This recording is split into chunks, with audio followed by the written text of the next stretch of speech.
जैसा कि हम बात कर रहे थे ख़वातीन के बारे में, तो ख़वातीन की अगर देखी जाए बहुत सारे गोल्स तो अचीव करने के हमारा टारगेट तो होता है, लेकिन जो सबसे बेहतरीन गोल होता है ना, जो हमें ज़िंदगी में चाहिए होता है, वो होता है अच्छी स्किन और अच्छे बाल। और अच्छी स्किन के हवाले से हम बात करेंगे। हमारे साथ मौजूद हैं डॉक्टर मुज़म्मिल, और जो कि स्किन स्पेशलिस्ट भी हैं और कॉस्मेटोलॉजिस्ट भी हैं। अस्सलाम वालेकुम। जी, कैसी हैं आप? जी, बहुत शुक्रिया प्रोग्राम में तशरीफ़ लाने के लिए। अच्छा, मुझे बताएं, मौसमियाती तब्दीली हो रही है, ऑब्वियसली मौसम काफ़ी हद तक चेंज हो गया है और विंटर्स ऑलमोस्ट आने वाले हैं। तो मुझे बताएं कि हम अपनी स्किन का आप कैसे ख्याल रख सकते हैं। हम जेल बेस्ड मॉइस्चराइज़र यूज़ कर रहे थे, बहुत कम जो है हम चीज़ें अप्लाई कर रहे थे, तो मुझे लग रहा है कि अब जो स्किन में ना खुश्की बैठना शुरू हो जाएगी। सबसे पहले तो बात ये है कि हमें ये पता होना चाहिए कि हमारी स्किन की कैटेगरीज क्या है, टाइप क्या है, ओके। और साथ में इसके के स्टेप्स हैं, ठीक है। अक्सर ऐसा होता है कि हमें ये नहीं पता कि हम स्किन पे क्या यूज़ कर रहे हैं और कौन से मौसम में यूज़ कर रहे हैं। फॉर एग्जांपल कि जैसे कि रेटिनॉल सीरम यूज़ अगर वायरल हो गया है तो सब ने उसी को यूज़ करना है exactly. लेकिन इनको ये नहीं मालूम कि इसको किस जो है फेस पे यूज़ किया जाता है। मेजॉरिटी जो होता है ये यूज़ उस स्किन पे किया जाता है जहाँ पे रिंकल्स हो। इसको आई थिंक के 20, 24, 25, 30 एज तक ज़रूरत नहीं है कि आप अपने फेस पे इसको 30 एज तक भी ज़रूरत नहीं है, नहीं यूज़ करने की ज़रूरत है। बट हमारे यहाँ पे जो पब्लिक है, जो ख़वातीन है, वो ज़्यादा घरेलू टोटके देखती हैं और या तो फिर ज़्यादा यूट्यूब से ये सर्च करती है कि ये वायरल हो गया है तो हमें इसी कंपनी का चाहिए और यही चाहिए। अच्छा, नाइसिनामाइड सीरम है, लोगों का है कि ये ब्राइट करता है स्किन को। ऐसा नहीं होता, जैसा कि वो पोर्स क्लोज करता है। हाँ जी, श्रिंक करता है, पोर्स को जो है वो क्लोज करता है और इसका ब्राइटनिंग से कोई कनेक्शन नहीं है। तो जिस तरह मौसम की तब्दीली आती है तो हर मौसम में चीज़ें डिफरेंट है यूज़ करने के लिए, लेकिन हमारे यहाँ जो है नहीं पता होता ख़वातीन को, क्योंकि उसकी रीज़न ये भी है कि वो ज़्यादा गर्मी रहने वाली हैं, इसलिए उनको इतना जो है इस चीज़ का एक्सपीरियंस नहीं है कि हमें अपने फेस पे क्या लगाना और क्या नहीं लगाना। तो सबसे बड़ी बात ये है कि आपको सबसे पहले ये पता होना चाहिए कि कौन से मौसम में कौन से प्रोडक्ट ज़्यादा यूज़ की जाती है। अब जैसा कि विंटर आने वाले हैं और विंटर स्टार्टेड है और आपको जो है आप लोगों का सबसे पहले हमारा पेशेंट से सवालात ये होते हैं, हमारे पेशेंट के हमसे, कि हम कौन सी ऐसी चीज़ यूज़ करें। मॉइस्चराइजिंग यूज़ करनी है। अब तो सर्दी गर्मी आने वाली, हम कैसे यूज़ करेंगे समर में। अब सर्दी आने वाली, अब कौन सी कंपनी की हम यूज़ करेंगे, ऐसा नहीं है। आप कुछ चीज़ें घर में खुद भी बना सकती हैं, क्योंकि अक्सर आप कोई फेस वॉश या कोई भी क्लिनजर लेते हैं, अक्सर आपने देखा होगा लिखा होता है rice brightening rice face wash. आप जितने भी कोरियन प्रोडक्ट्स देख रहे हैं ना, उसमें राइस जो इंग्रेडिएंट है ना वो मस्ट है। स्नेल म्यूकिन या फिर उसमें राइस इंग्रेडिएंट जो मस्ट है। तो इसका जो है क्लिनजर हो गई या स्किन टाइटनिंग के लिए, ये आप घर में खुद भी बना सकते हैं। बड़ा टाइटनिंग के लिए हम क्या कर सकते हैं, क्योंकि अगर आप देखें रेटिनॉल क्यों यूज़ करते हैं हम सैगी स्किन के लिए, टाइटनिंग के लिए। नायासिनामाइड क्यों यूज़ कर रहे हैं, पोर्स क्लोज करने के लिए, क्योंकि पोर्स क्लोज होंगे, स्किन टाइट होगी, थोड़ा सा आप यंग फेस आ जाता है। जितनी स्किन सैगी होती है उतनी हम जो है उम्र ज़्यादा होना शुरू हो जाती है। स्किन टाइटनिंग के लिए क्या फार्मूला यूज़ कर सकते हैं? स्किन टाइटनिंग के लिए आप घर में बहुत आसानी से जो है बना सकते हैं। जैसा कि फॉर एग्जांपल कि आप चावलों को सारी रात भिगो सकते हैं, ठीक है। उसके जो पानी को है, अच्छा, जो चावल है उसको आपने वेस्ट नहीं करना, चावलों को आपने अलहदा कर लेना, उसका मास्क तैयार हो जाएगा। और जो उसका पानी होगा उसके अंदर आपने चीज़ें ऐड कर लेनी है। जैसे कि आप इसको सीरम बना सकते हैं, इसके पानी के अंदर आप ग्लिसरीन ऐड करें, इसके अलावा इसके अंदर रोज़ वाटर ऐड करें, और इसके अंदर जो है आप विटामिन के ई के कैप्सूल्स ऐड कर सकते हैं, वाइटनिंग के कैप्सूल ऐड कर सकते हैं, और उसको स्प्रे की कंटेनर में जो है आप ऐड कर लें और उसके बाद स्प्रे करें। उससे आप देखेंगे कि आपकी स्किन कितनी टाइट होगी। और इसके साथ जो आपके चावल हैं, चावलों के अंदर जो है आप मिल्क पाउडर ऐड कर सकते हैं, किसी भी मिल्क पाउडर जो बच्चे खाते हैं। हाँ जी, अच्छा, वो वाला मिल्क पाउडर वो स्किन को टाइट करने में बहुत हेल्प आउट करता है। आपने अक्सर देखा होगा अगर उसका कैप को आप खोल दे तो वो ड्राई सा हो जाता है, होता है। इसी तरह वो स्किन को टाइट करता है। मैं ये ट्राई करूंगी। हाँ, और आपने इसके अंदर जो है मसूर की दाल, जो घरों में दाल, मैं ये बड़ा देख रही हूँ आजकल, ये राइस मास्क जो है ना वो मैंने बना के रखा हुआ है लिटरली। मैं अभी जाकर जब मेकअप रिमूव कर रही हूँ मैं उसी के साथ कर रही हूँ, इसको मैं एज एन क्लेंजर बाम के तौर पर यूज़ कर रही हूँ। ये मसूर की दाल का क्या है, उसमें क्या है? मसूर एंटीऑक्सीडेंट है। हाँ, और इस सबसे बड़ी बात है कि ये ब्राइट लुक करता है आपकी स्किन को। उसको मसूर की दाल को कैसे यूज़ किया जाए? मसूर की दाल को आप पानी में भिगो दें सारी रात, ओवरनाइट, ठीक है। उसके बाद जो है उसको जो है पीस ले, अच्छी ड्राई करके पीसते हैं? हाँ जी, ड्राई करके उसको पीस लें, वो पाउडर फॉर्म में आपके पास आ जाता है। लेकिन अगर आप किसी अच्छी मार्ट से भी लेना चाहे तो पाउडर फॉर्म में आपको मिल जाता है। मिल जाता है मसूर की दाल? मसूर की दाल का पाउडर, क्योंकि हम जो करते हैं उसकी इतनी रॉ फिनिशिंग नहीं आएगी ना, मोटा जरा आता है उसका, क्योंकि वो बड़ी लेकिन आपको मार्केट से मिल जाता है। अगर आप इतनी मेहनत नहीं कर सकती, आप वर्किंग वूमेन है, आप नहीं कर सकती, घर में रहने वाली ख़वातीन कर सकती हैं, लेकिन अगर आपके पास टाइम शॉर्ट है और आपको ये यूज़ करना है तो आप इसको कर सकते हैं। वीक में 2 से 3 बार आप कर सकती हैं। इसके लिए आपको किसी भी फेशियल वगैरह की ज़रूरत नहीं पड़ती। और आप इसके अंदर ड्राई मिल्क ऐड कर सकती हैं। इसके अंदर आप मसूर की दाल और ये जो चावल हैं इनका जो है चावलों का पीस के उसको भी पीस ले। वैसे चावलों का आटा भी आपको बाज़ार से मिल जाता है, वो भी आपकी स्किन के लिए बहुत अच्छा रहता है। अगर हमने कोई प्रोडक्ट तैयार करनी होती है, क्योंकि मैं कॉस्मेटोलॉजिस्ट भी हूँ, तो मैं अपनी प्रोडक्ट जब तैयार करती हूँ तो मैं ऐसी चीज़ें यूज़ करती हूँ। उस पर अगर हम अब हमने पता क्या किया हुआ है, हमने वाइटनिंग की जगह ना हमने ब्राइटनिंग के ग्लव्स ऐड कर दिया हुआ है, लेकिन चाहते सब वाइटनिंग ही है एक तरह से अगर देखा जाए तो। वो कंसर्न तो हमेशा सबका रहता है कि, लेकिन मुझे लगता है कि स्किन क्लियर होनी चाहिए, बिल्कुल स्मूथ होनी चाहिए, चिट्टे गोरे का कोई ताल्लुक नहीं होता, स्किन क्लियर होनी चाहिए। स्किन क्लियर भी होती है और सबसे बड़ा बात कि आप जितना मर्जी कह लें कि स्किन जो होती है चिट्टे गोरे होने का ज़रूरत नहीं है, लेकिन बहुत सारे लोगों को है। ठीक है, आप शौक रखते हो कि आपका कलर जो है ब्राइट होना चाहिए। लड़की है, लड़का है, बच्चा है, बच्चियां हैं, यही तो चीज़ बदलने की ज़रूरत है ना। गोरे रंग का क्या मुझे होता है, आप देखें जो खूबसूरती है ना वो गंदुमी रंग में बड़ी प्यारी लगती है। अगर अब देखा जाए अपने रंग में रहकर उस चेहरे को निखारा जाए, उसको ब्राइटनिंग किया जाए, उस पर निशान न रखे जाए, मेंटेनिंग की जाती है ना। हम अपनी स्किन को अब देखिए ना, मैं देखती हूँ इतनी प्यारी प्यारी गोरी गोरी लड़कियां होती हैं, या जैसे हम कह लेते हैं, जैसे आप कह रही हैं, उनकी इतनी बड़ी बड़ी मूछें आई होती हैं। मतलब हम अपना ख्याल नहीं रखते हैं, मेंटेनेंस नहीं रखते हैं ना अपनी उस तरह से। अब देखिए बहुत सारे लोग हैं जो उसी कलर पे प्यारे लग रहे होते हैं जो उनका असल टोन है, तो उस पर खूबसूरत। अच्छा, आपने मुझे बता रही थी आप कॉस्मेटोलॉजिस्ट हैं, तो आप प्रोडक्ट्स वगैरह जो है वो खुद उस पर तैयार करती हैं, तो ब्राइटनिंग के लिए ऐसी कौन सी होम रेमेडी है जो आप उसमें यूज़ करती हैं ऐसे सीरम्स में?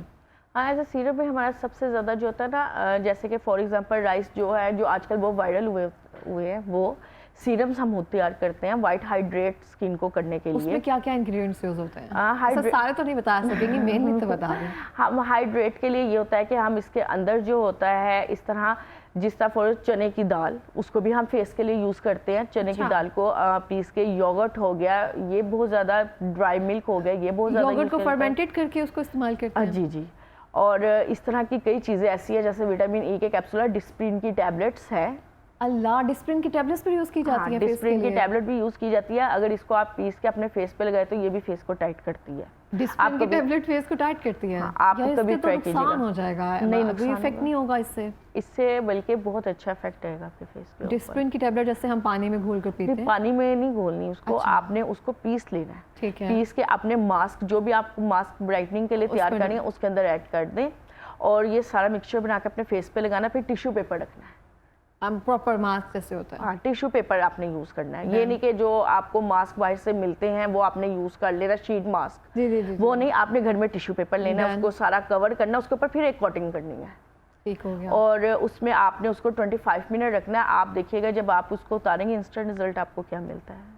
सही हो गया। तो डिस्प्रिन आपके वो तो नहीं करेगी यहाँ से रेड पैचेस दे दे, पैचेस के बाद तो फिर ब्लैक हो जाती है ना स्किन वहीं से? पैचेस बिल्कुल भी ऐसा नहीं होता। ये ड्राई और ऑयली स्किन के लिए, दोनों के लिए बहुत अच्छी जाती है। आप इसको ट्राई कीजिएगा, इंशाल्लाह आप देखिएगा कि इसके रिजल्ट आपको क्या। ये मैं ट्राई करने वाली हूँ, मुझे होम रेमेडीज का वैसे बड़ा शौक होता है। अच्छा, मुझे बताएं, आपने चने की दाल बोला, चने की दाल और मसूर की दाल। मसूर की दाल को तो मुझे समझ आता है, एंटी-ऑक्सीडेंट है।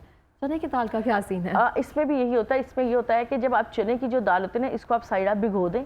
भिगोने के बाद कुछ, अच्छा मेरे ख्याल है बेसन, ग्राम फॉर्म, हाँ बेसन की वो फॉर्म में आ जाता है। लेकिन बेसन में ये हो जाता है कि जब आप बाजार से अब बेसन ले रहे हैं, पहले की चीज़ों में और आपकी चीज़ों में बहुत ज़्यादा डिफरेंस आ गया है। इसके अंदर केमिकल्स इतने ज़्यादा होते हैं। तो जब आप चने की दाल को खुद उसको ग्राइंड करती हैं और पीसती हैं, या तो उसका जो पाउडर आता है, और जब आप उसको फेस पे लगाएंगी तो एक जगह आप बेसन रख दो और एक जगह आप उसको रख दो, तो आप उसके रिजल्ट्स खुद डिफरेंशिएट कर सकते हैं। या क्योंकि जो चने की दाल के हैं उसके रिजल्ट्स जो हैं वो ज़्यादा हैं इसके, जैसा कि बेसन की रिजल्ट। चने की दाल को कैसे यूज़ किया जाए? वैसे ही दही में, या फिर चने की दाल को का पाउडर आपने लेना है ना, चने की दाल को आपने भिगो देना है सारी रात, उसको ग्राइंड सुबह करना है। आप देखेंगे कि वो पाउडर फॉर्म में आ जाएगा। उसको आप जो है राइस, जो आपने राइस पाउडर है उसके अंदर ऐड कर दें, और उसके बाद आप मिल्क, जो आम मिल्क होता है उसको। अच्छा, सबसे ज़्यादा जो मिल्क का आपकी स्किन पे अफेक्ट आता है वो आता है कि अगर आप उसको राव मिल्क जिसको बोलते हैं, जो बॉयल नहीं किया होता, कच्चा दूध,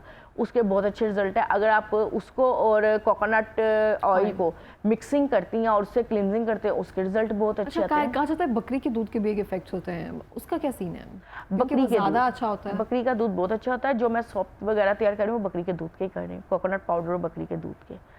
ये मिलता आपको मुश्किल से है थोड़ा, बट अगर ये आपको अवेलेबल हो जाता है तो इससे स्किन आपकी टोन जो होती है बहुत अच्छी हो जाती है। तो हम घर पे अगर साबुन बनाना चाहें डेली यूज़ के लिए, तो हम उसको कैसे यूज़ बना सकते हैं? जैसे कि सोप बेस होती है, वो आपके पास अवेलेबल होती है? जी, सोप बेस में भी कैटेगरीज होती हैं? कैटेगरीज होती हैं। इसमें आप हल्की बेस भी ले सकते हैं, आप इम्पोर्टेड बेस भी ले सकते हैं, आप लोकल शाल मार्केट से जाके भी खरीद सकती हैं। वहाँ भी काफ़ी शॉप्स है जहाँ आपको पता नहीं होता कि कौन सी ठीक है। आप वेंडर्स होते हैं जो आपको चीज़ें अवेलेबल करते हैं, आप उनसे मंगवा सकते हैं। सोप बेस ले ली, फिर आपने सोप बेस लेनी है, उसके अंदर आप जिस तरह फॉर एग्जांपल आपने मेल्ट करना है, जिस तरह चूल्हे पे रख के आपने उसको मेल्ट कर देना। उसके अंदर फिर आपने प्रोडक्ट्स ऐड करनी है। जिस तरह फॉर एग्जांपल मेरी ज़्यादातर प्रोडक्ट्स में जो होता है वो होता है, मैं कोशिश ज़्यादा ये करती हूँ कि ब्राइटनिंग लुक चाहिए होती है, तो इसलिए लोग कहते हैं कि हमें ब्राइट दिखना है, तो उसके ऊपर हम ज़्यादा काम करते हैं। क्योंकि आपको मुलाजमा है, आपको अगर पिंपल के निशान रह गए हैं तो उसको लाइट करने के लिए आपकी स्किन ब्राइट होना ज़रूरी है। मुलाजमा हो गया, पिगमेंटेशन, हाइपो पिगमेंटेशन हो गई, ये ऐसे नहीं जाती। अगर आप कहें कि ये नेचुरल चीज़ें हैं, इसने नहीं जानी, ये आपकी लेयर के नीचे है। अगर कोई यहाँ पे साबित कर दे कि ये ख़त्म हो जाएगा तो ऐसा नहीं होगा। हाँ, कम हो सकती हैं, कम हम इसको कर सकते हैं, लेकिन इसको हम स्टैटिक में ले जाते हैं। फिर उससे और सॉप बेस में क्या डालना है, मुझे जल्दी से फॉर्मूला बताते हैं। अच्छा, सॉप में क्या क्या ऐड करना है? अच्छा, सॉप में जो है, सॉप में आप ऐड कर सकती हैं जिस तरह for example rice powder add कर सकती हैं आप, विटामिन ई जो है उसके कैप्सूल्स ऐड आप करे थे, सॉरी विटामिन वाइटनिंग के वाइट लिक्विड टाइप, वो जो वाइट क्रीमी टेक्सचर जिसमें आ रहा होता है, आप उसको ऐड कर सकती हैं। इसके अलावा आप बकरी का दूध ऐड कर सकती हैं, कोकोनट पाउडर इसके अंदर आप ऐड करेंगी, इसको मुरंगी होता है, मुरंगी ऐड आप इसमें कर सकती हैं। ये सारा मिक्सचर करके, सिलिकॉन होता है इसके अंदर, आप मोल्ड में या उसके अंदर आप ऐड कर दो और उसको रख दे थोड़ी देर, 25 या कच्चा दूध कैसे ऐड करेंगे उस मोल्ड में? जिस टाइम आप पका रही हैं उस टाइम आपने उसमें सब कुछ ऐड करना है। हाँ, सब कुछ आपने उसी में ऐड करना है, अलग से आपने मिक्सिंग नहीं करना। वो जब आप बना रही हैं वो एक जेल फॉर्म में आ जाती है चीज़, और उसको जब आप टेक्सचर में उसको कोई भी दे सकती है, जैसे कि आपके पास जो भी दराज से आप ऑनलाइन कर सकती हैं, उसके अंदर आप रख के तो यूज़ कर सकते हैं। लेकिन ये होना चाहिए कि आपके पास बेस अच्छी होनी चाहिए। अगर बेस अच्छी होगी तो आपका सोप बहुत अच्छा तैयार होगा। वही मैं कह रही थी कि सोप बेस अगर अच्छी होगी ना तो फिर ही हम उसको। अब आप देखें, अक्सर मैंने यूट्यूब पे देखा अक्सर के वो पियर जो सोप होता है उसको कटिंग करनी है और क्रश करके उसको करनी है, लेकिन मुझे समझ नहीं आती है कैसी बेस वो तैयार करते हैं। वो तो ऑलरेडी सोप है, तो वो तो इंस्टेंट है ना, कि बस लोगों को दिखा रहे हैं कि भाई हम ये बना रहे हैं, लेकिन ऐसा होता नहीं है। चीज़ों को बनाने में थोड़ा सा टाइम ज़रूर लगता है, थोड़ी सी मेहनत ज़रूर लगती है, लेकिन उसके रिजल्ट्स अच्छे आते हैं। बिल्कुल इस तरह से। यार लास्ट मिनट है हमारे पास, कोई मैसेज देना चाहेंगी ख़वातीन को अपनी उनकी स्किन के हवाले से? हाँ जी, सबसे पहले मुझे ये कहना है कि अक्सर ऐसा होता है कि हमारी जो ख़वातीन है वो ये सोचती है कि होम रेमेडीज़ करने से अच्छा है या किसी डॉक्टर से कंसल्ट करने से अच्छा है कि हम पोलर को प्रेफर कर लें, हम जाएँ 500 का फेशियल कराएं और हमारी स्किन ब्राइट हो जाएगी और हमें ज़्यादा मेहनत करने की ज़रूरत नहीं है। लेकिन ऐसा नहीं होता। आपने उसको अपने जेब के मुताबिक पैसे देने हैं और उसने आपकी जेब के मुताबिक आपका काम करना है। कुछ चीज़ें ऐसी हैं, होम रेमेडीज़ ऐसी हैं वो एक्चुअली में वर्क करती है। अक्सर पेशेंट मुझसे पूछते हैं क्या होम रेमेडीज़ वर्क करती हैं, तो एक्चुअली में वो वर्क करती हैं और बहुत ज़्यादा करती है। और इससे ये होता है कि जो आपकी लाइंस होती हैं, एजिंग लाइंस, वो भी कम होती हैं और टाइम से पहले आप बोटेक्स करवा लें, आप वाइटनिंग इंजेक्शन लगवा लें, आप कुछ भी करवा लें, इसका इफेक्ट ज़रूर आपके ऊपर पड़ता है, ठीक है। लेकिन टाइम के साथ साथ आपको ये बार बार करवाना पड़ता है, जबकि रेमेडीज़ में ऐसा नहीं होता। रेमेडीज़ में आपको आपकी एज से, आप अक्सर देखें कि अगर फॉर एग्जांपल मेरी एज 27 होगी तो मैं 22-25 की अक्सर ऐसा होता लग रहा होता है इंसान, तो हम वो पूछ रहे होते हैं कि यार ये क्या ऐसा यूज़ करती है जो इसकी स्किन इतनी अच्छी है, तो हमें ये नहीं पता था बेस इसने इंजेक्शन तो नहीं लगवाया, इसने ये तो नहीं लगवाया, ये नहीं, ऐसा नहीं बिल्कुल होता। इस तरह से है। बहुत शुक्रिया आपका मुज़म्मिल, आपने बहुत अच्छे हमें टोटके बताए हैं। और मैं यहाँ पे कहना चाहूँगी, मुझे नहीं लगता कोई ऐसी मेरे जैसी कोई लड़की होगी जिसने अपनी स्किन के साथ कोई एक्सपेरिमेंट्स ना किया हो। I have did lot of experiments to my face, और उसके बाद अगर मुझे अब समझ आना शुरू है कि मेरी स्किन को क्या चीज़ की ज़रूरत है, तो आपको बेहतर पता है कि आपकी स्किन की टाइप क्या है, आपकी स्किन को किस चीज़ की ज़रूरत है, और जो भी आप खा रहे हो उसका बेहतर ख्याल रखें, तभी आपकी स्किन ज़्यादा अच्छी नज़र आएगी।